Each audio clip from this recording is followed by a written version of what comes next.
আসসালামু আলাইকুম। আমাদের ফাইবারটার কোম্পানির নাম বলা যাবে না। এটা হচ্ছে মানে অল্প টাকায় ভালো মানের ফাইবার। অনেক দোকানদারেরা এই কথা বলে বিক্রি করে, মানে বেচার স্বার্থে বা বিক্রি করার স্বার্থে। তো সে ফাইবার এই দেখেন অল্প টাকার ফাইবার কিনছে আমাদের বস।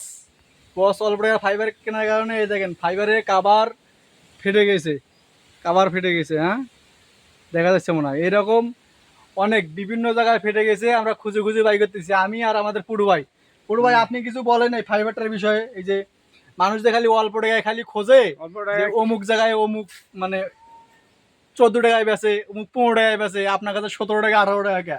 এটা একটু গুণাগুণ সম্পর্কে একটু এই বলেন তো। গুণাগুণ এই ধারণটায় যে তোমার কভারের দিক দিয়ে কভারের সমস্যা এই যে ফাটি গেছে নাকি, ফাটে এটা যাচ্ছে। অল্প টাকা নেওয়ার কারণে ফাটি গেছে। অল্প টাকা নেওয়ার কারণে ফাটি গেছে। হ্যাঁ, কিন্তু আমি যাই হোক কোম্পানিটার নাম বললাম না। এটা কোম্পানির নাম জানতে চাইলে আপনি পুরু ভাইয়ের সাথে যোগাযোগ করবেন, যারা চেনেন।